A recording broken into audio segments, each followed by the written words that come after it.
And first thanks I think ನಮ್ಮ roaring star Srimurali ಸರ್ಗೆ ಹೇಳಲೇಬೇಕು. ಬಿಕಾಸ್ ನಾವು ಅವ್ರನ್ನ ಟ್ರೇಲರ್ ಲಾಂಚ್ಗೆ ಇನ್ವೈಟ್ ಮಾಡಿದಾಗ ಅವ್ರು ನಮ್ಮನ್ನ ಗ್ರೀಟ್ ಮಾಡೋ ರೀತಿ ನಮ್ಮನ್ನಾಗ್ಲಿ ನಮ್ಮ ಸಿನಿಮಾಗಾಗ್ಲಿ ತುಂಬಾ ಖುಷಿ ಆಯ್ತು. ಮತ್ತೆ ಅವರು ಒಂದೇ ಮಾತಲ್ಲಿ ಪ್ರೆಸೆಂಟ್ ಮಾಡ್ಬೋದಾ ಸರ್ ಅಂತ ಸರ್ ಒಂದ್ಸಲ ಕೇಳುವಾಗ ತಕ್ಷಣ ಒಪ್ಕೊಂಡಿದ್ರು. So today he is standing as a backbone for our film, which is a huge deal for me, for all of us. Because ತುಂಬಾ ಸಲ ಏನಾಗುತ್ತೆ, ಸಣ್ಣ ಸಿನಿಮಾ ಅಂತ ಅದು ನೆಗ್ಲೆಕ್ಟ್ ಆಗ್ಬಿಡುತ್ತೆ, ಜಾಸ್ತಿ ಜನರಿಗೆ ತಲುಪಕ್ ಆಗಲ್ಲ. ಬಟ್ ಈ ತರ ಒಂದು ದೊಡ್ಡ ಹೆಸರು ಅದಕ್ಕೆ ಜಾಯಿನ್ ಆಗುವಾಗ ಇನ್ನಷ್ಟು ಕಣ್ಗಳು ನಮ್ಮ ಸಿನಿಮಾ ಕಡೆ ನೋಡ್ತಾರೆ. ಸೊ ಅದಕ್ಕೆ thank you so much Srimurali sir.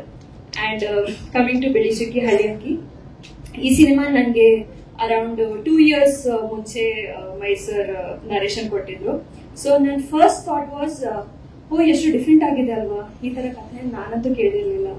And ನನಗೆ ನನ್ನ ಕ್ಯಾರೆಕ್ಟರ್ ತುಂಬಾ ಇಷ್ಟ ಆಯ್ತು. ತುಂಬಾ ಸಾಫ್ಟ್, ಸೆನ್ಸಿಬಲ್, ಮೆಚೂರ್ಡ್ ಆತರ. ಮತ್ತೆ ನಾನು ಮುಂಚೆ ಮಾಡಿರೋ ಸಿನಿಮಾ ಇಂದ ತುಂಬಾ ಡಿಫ್ರೆಂಟ್ ಅಂತ ಅನಿಸ್ತು. ಮುಂಚೆ ಮಾಡೋ ಸಿನಿಮಾದಲ್ಲಿ ತುಂಬಾ ಲೌಡ್ ಆಗಿ, ಲೈಕ್ ಪೆಪ್ಪೆಯಲ್ಲಿ ತುಂಬಾ ಲೌಡ್ ಆಗಿತ್ತು, KTM ಅಲ್ಲಿ ಬೇರೆ ತರ ಇತ್ತು. ಬಟ್ ಬಿಳಿ ಚುಕ್ಕಿ ಹಳ್ಳಿ ಅಕ್ಕಿಯಲ್ಲಿ ತುಂಬಾ ಸೈಲೆಂಟ್ ಆಗಿ ಅವರು ಏನ್ ಯೋಚನೆ ಮಾಡ್ತಾರೆ ಅದು ಯಾರಿಗೂ ಗೊತ್ತೇ ಆಗಲ್ಲ, ಯಾಕಂದ್ರೆ ಅವರು ಎಲ್ಲದನ್ನು ಮನ್ಸಲ್ಲೇ ಇಟ್ಕೋತಾರೆ. ಸೊ ತುಂಬಾ ಖುಷಿ ಆಯ್ತು ಈ ಕ್ಯಾರೆಕ್ಟರ್ ನಿಭಾಯಿಸಕ್ಕೆ. My sir, thank you so much for seeing Kavita in me and working with Ravi sir, Veena ma'am, Jahangir sir. ನಾನು ಎಷ್ಟು ಸಲ ಒಂದ್ಸಲ ರಿಹರ್ಸಲ್ ಮಾಡೋಣ ಅಂದಾಗ ಒಂದ್ಸಲನೂ ಇಲ್ಲ ಅಂದಿಲ್ಲ. ಅಂಡ್ ಕಂಪ್ಲೀಟ್ ಸಪೋರ್ಟ್ ಆಗಿದ್ರು. ನನ್ನ ಲ್ಯಾಂಗ್ವೇಜ್ ಸ್ವಲ್ಪ ಕಟ್ ಆದ್ರೂ ಅವರು ಏನೋ problem, I hope you did not have any problem with it. And complete support ಆಗಿದ್ರು. So and the entire team of Bili Chukki ಹಳ್ಳಿಯಕ್ಕೆ, I am sorry I can't mention everyone, but ಎಲ್ರಿಗೂ it would have not been possible without even a single person ನೀವು ಇಲ್ಲ ಅಂದ್ರೆ. So thank you so much every one.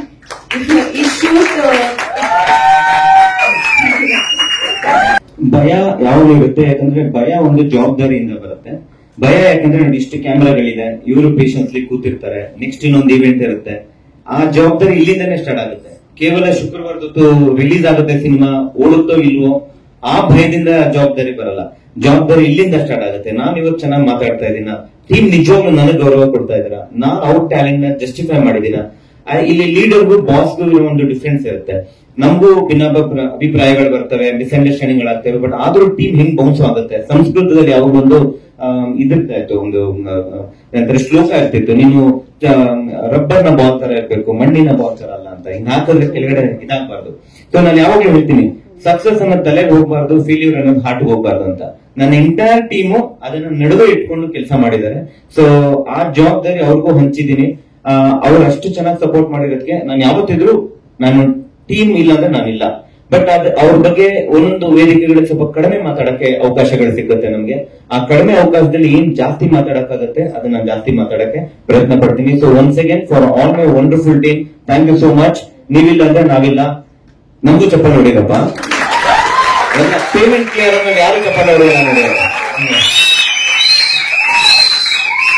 Okay, thank you so much.